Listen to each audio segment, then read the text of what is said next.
Hello student, good morning. Today we will going to discuss Faraday's law of electromagnetic induction. जैसे कि previous video में हमने Faraday's और Henry के experiment के बारे में डिस्कस किया था और मैग्नेटिक फ्लक्स के बारे में डिस्कस किया था।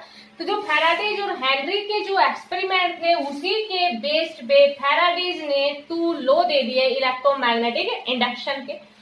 इलेक्ट्रोमैग्नेटिक इंडक्शन जैसे कि आपको बताया था कि electromagnetic electricity and magnetism are link to each other, ये भी आपको समझा दिया था। और इलेक्ट्रोमैग्नेटिक का मीन्स क्या है, with the help of magnet current is induce. और ये हमने फैराडेज और हेनरी के एक्सपेरिमेंट में डिस्कस किया था कि with the help of magnet, with the help of current और with the help of changing current है वो इंड्यूस हो रहा था नेबरिंग कॉइल के अंदर। तो फैराडेज ने फैराडेज और हेनरी ने दोनों ने मिलकर जो लॉ दिए थे उसी के बेस्ड पे 2 लॉ दे दिए इलेक्ट्रोमैग्नेटिक इंडक्शन के। और हेनरी ने आगे हम डिस्कस करेंगे जैसे कि सेल्फ इंडक्शन डिस्कस करेंगे, म्यूचुअल इंडक्शन। तो हेनरी ने उनके ऊपर फोकस किया और फैराडेज ने इनका कंक्लूजन निकाल के 2 लॉ दे दिए। तो देखो हमने क्या देखा था, फैराडेज और हेनरी के जो एक्सपेरिमेंट थे उसी के बेस पे लिखेंगे। तो हमने ये देखा था कि जब जैसे कि मैग्नेट का लेके चलते हैं कि जब मैग्नेट को पास में लेके आ रहे थे तब करंट इंड्यूस हो रहा था, मैग्नेट को जब दूर लेके जा रहे थे तब करंट इंड्यूस हो रहा था। मीन्स जब तक वो रिलेटिव मोशन में थी तब तक तो करंट है वो इंड्यूस हो रहा था, लेकिन जैसे ही उसको स्टेशनरी किया, रेस्ट में किया, तो कोई भी करंट था वो इंड्यूस नहीं हो रहा था।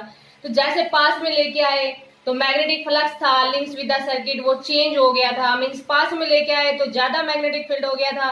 तो जो गैल्वेनोमीटर था नेबरिंग कॉइल के अंदर या जो सर्किट के अंदर जो गैल्वेनोमीटर था उसने डिफ्लेक्शन दिखाया। जब दूर लेके गए तो मैग्नेटिक जो फ्लक्स था लिंक्स विद द सर्किट था वो डिक्रीज हो गया था, फिर गैल्वेनोमीटर ने डिफ्लेक्शन दिखाया। और जैसे कि आपको बताया था पीछे प्रीवियस वीडियो में बताया था कि अभी हम डायरेक्शन नहीं बताएंगे कि लेफ्ट में डिफ्लेक्शन हुआ या राइट में, इससे नेक्स्ट जो आर्टिकल होगा लेंज लॉ उसके अंदर हम डायरेक्शन की बात करेंगे। तो देखो फैराडेज और दूसरा हमने ये भी देखा था कि जब जो रिलेटिव मोशन था ना, जैसे जितनी फास्ट रेट के साथ लेके आ रहे थे उतना ही ज्यादा डिफ्लेक्शन दिखा रहा था गैल्वेनोमीटर। तो ये इन 2 लॉ के अंदर बिल्कुल फैराडेज और हेनरी का जो कंक्लूजन है उसको फैराडेज ने 2 लॉ के रूप में दे दिया। तो देखो फर्स्ट हमारे पास क्या है कि whenever the amount of magnetic flux है links with the circuit change करते हैं। देखो इसको समझाते भी हैं क्या है, whenever the amount of magnetic flux links with the circuit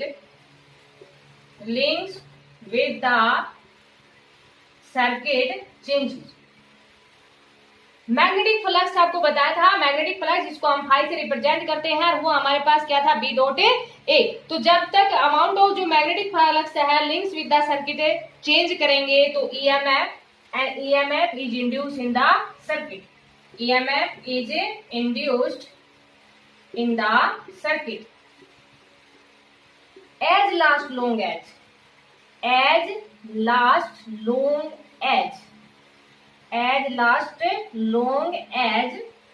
change the magnetic flux। ये बात समझ में आई, change the magnetic flux।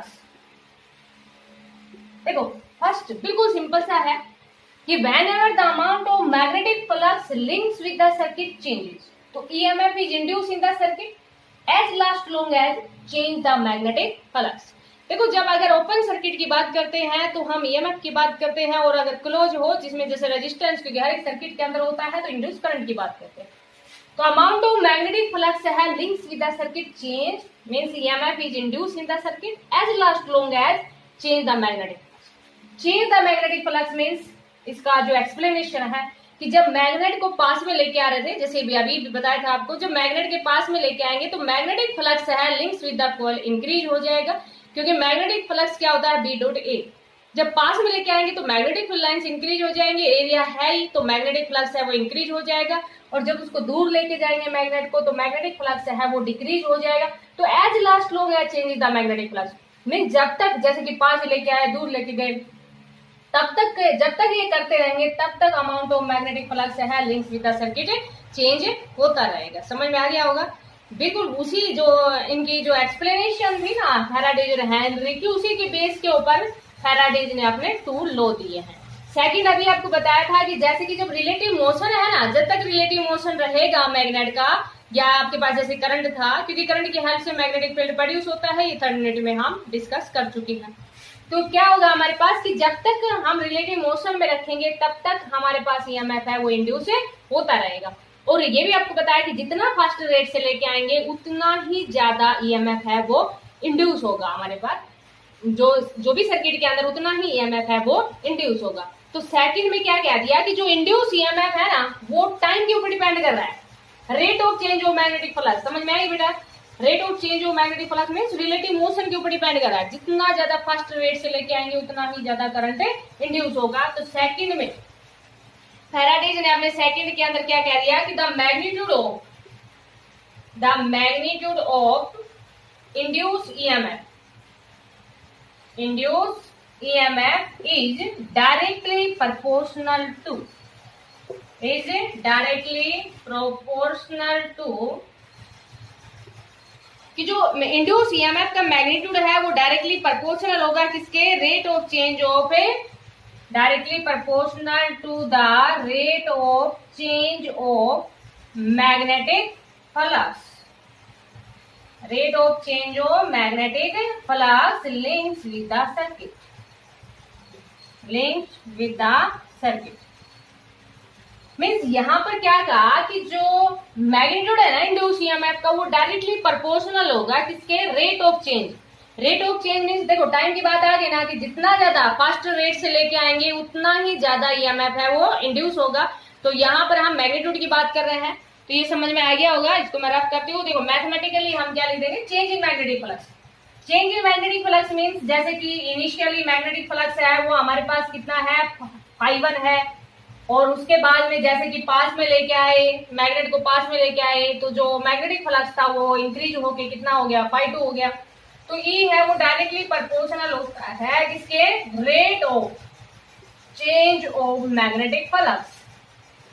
Rate of change of magnetic flux.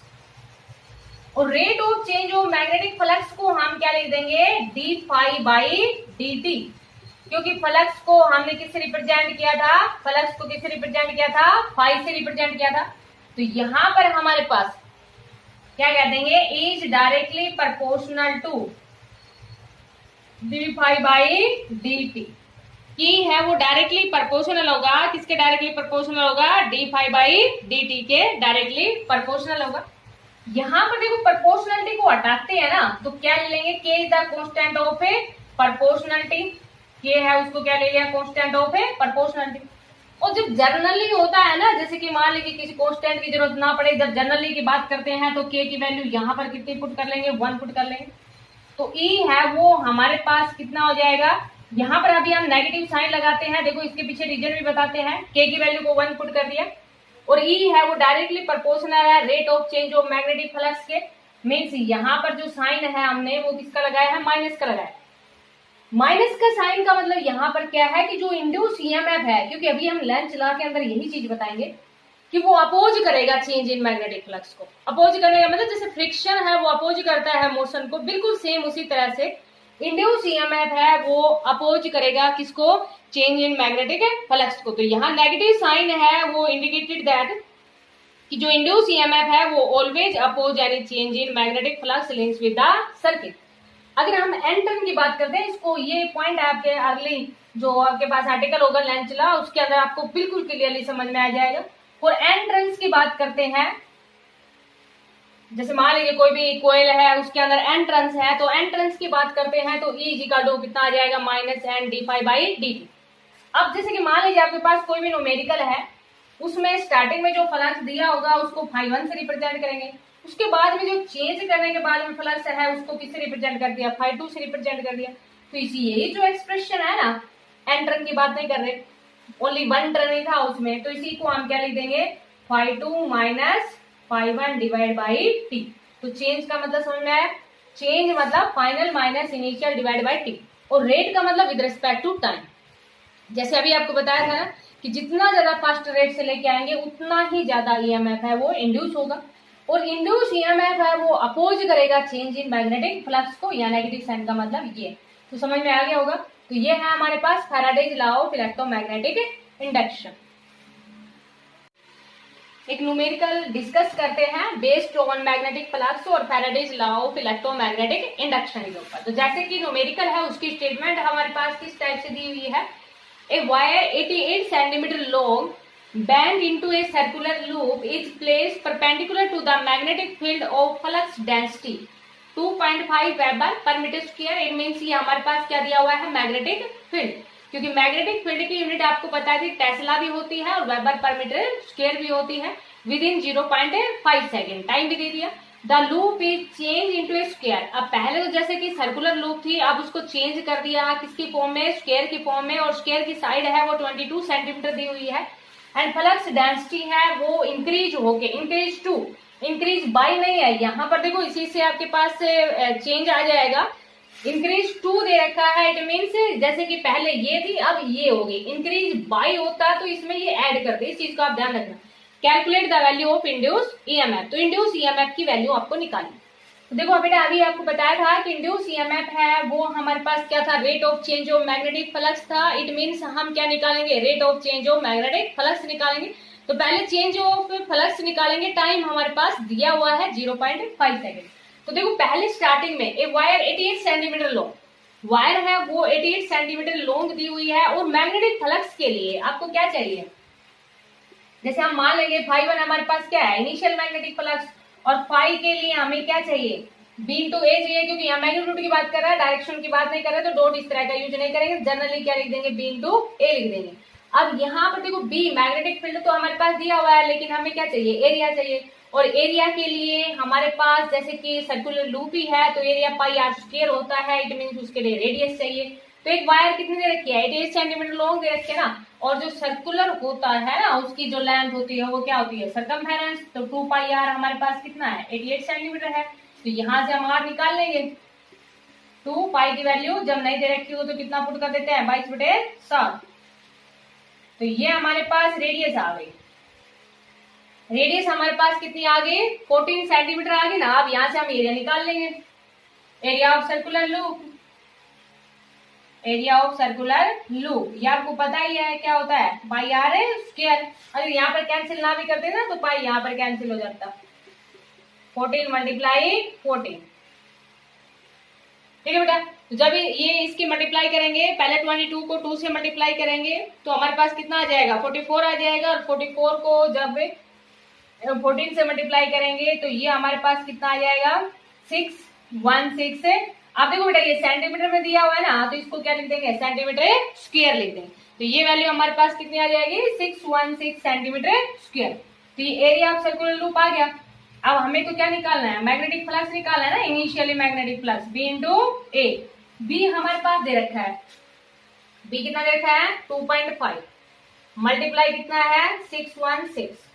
अब देखो ये मैग्नेटिक फील्ड है, या मैग्नेटिक जो फील्ड है उसको आपको बताया था कई नेम देते हैं, फ्लक्स डेंसिटी भी कहते हैं, मैग्नेटिक फील्ड इंडक्शन भी कहते हैं, तो इसके कई नेम है। अब ये ध्यान रखना बेटा, ये तो देखो आपके पास मीटर में दिया हुआ है ना, और ये आपके पास जो एरिया आया है ये किस में आया है, सेंटीमीटर में आया है, तो इसको हम थोड़ा सोल्व करेंगे। सेंटीमीटर स्क्वायर है तो इसको मीटर में कन्वर्ट करेंगे। तो देखो बेटा यहाँ इधर करते हैं, तो ये φ1 इज इक्वल टू कितना आ जाएगा, φ1 इज इक्वल टू 2.5 मल्टीप्लाई 616 है ना, किसमें था ये, सेंटीमीटर में, तो इसको मीटर में कन्वर्ट करेंगे। तो एक सेंटीमीटर के लिए 100 और दूसरे सेंटीमीटर के लिए भी कितना आ जाएगा, 100, और इसके पॉइंट को हटाएंगे तो कितना आ जाएगा, 10। समझ में आ गया होगा। देखो ये बिल्कुल सिंपल सा कट जाएगा, 4 से इसको काट देंगे, 4 बच जा 4, बस कितना गया आपके पास, 2 बचा, 4 5 जा 20, फिर 1 बचा, 4 4 जा 16। तो देखो बेटा ये आपके पास कितना आ गया, 154, और डिवाइड में आपके पास कितना है, 3 जीरो है ना, 3 के बाद में पॉइंट लगा दोगे तो ये आ जाएगा हमारे पास कितना आ जाएगा, 0.154। अच्छा फ्लक्स की जो यूनिट होती है वो हमारे पास क्या होती है, वेबर।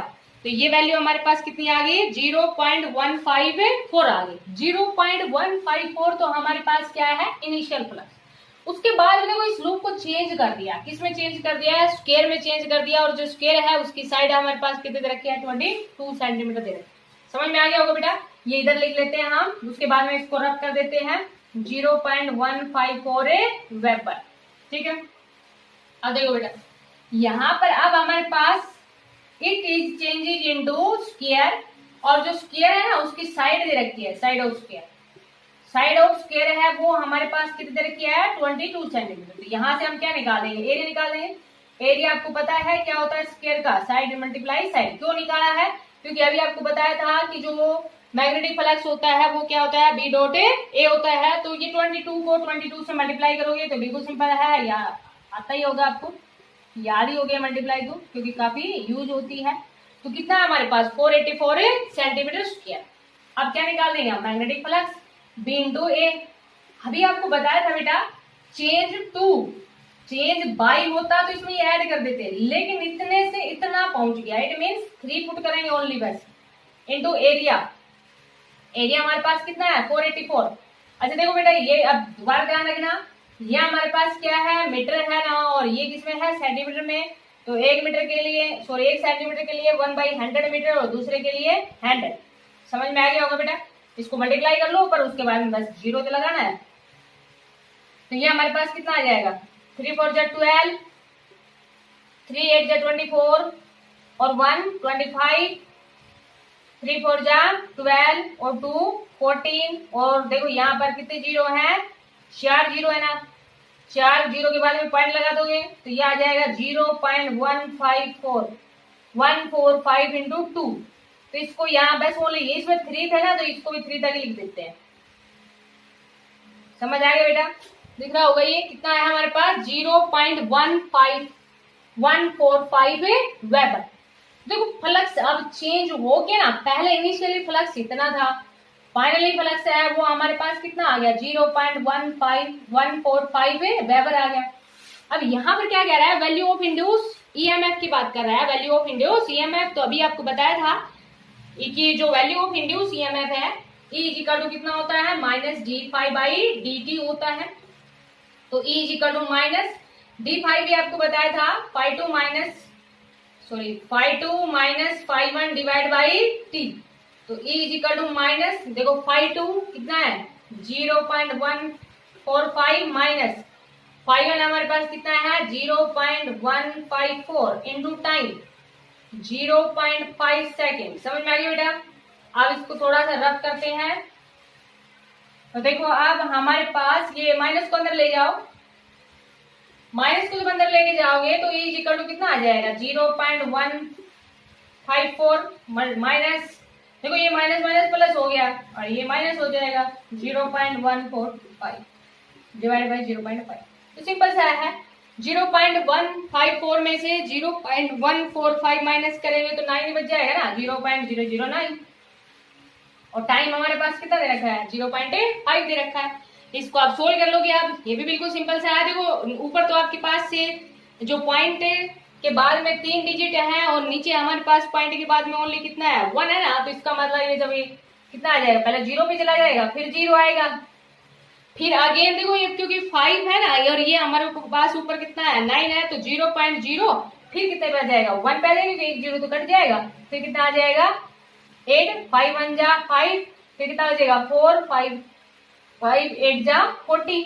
तो ये इंड्यूस ईएमएफ, और इंड्यूस ईएमएफ की जो यूनिट होती है वो हमारे पास ये जो ये भी ईएमएफ है इंड्यूस ईएमएफ है या जनरली ईएमएफ है तो उसकी यूनिट हमारे पास क्या होती है वोल्ट। तो यहाँ पर जो इंड्यूस ईएमएफ है उसकी वैल्यू हमारे पास कितनी आ गई 0.018 वोल्ट आ गई। तो इस तरह के जितने भी जो आपके पास न्यूमेरिकल है फर्स्ट टाइप के न्यूमेरिकल है, और न्यूमेरिकल के ऊपर जो टॉपिक है ना जो फर्स्ट टाइप के न्यूमेरिकल है उन पे लिखा हुआ है magnetic flux and Faraday's law of electromagnetic induction. तो सारे न्यूमेरिकल आपको इसी तरह से ही सोल्व करने हैं, तो प्रैक्टिस करना बेटा। Thank you, have a nice day.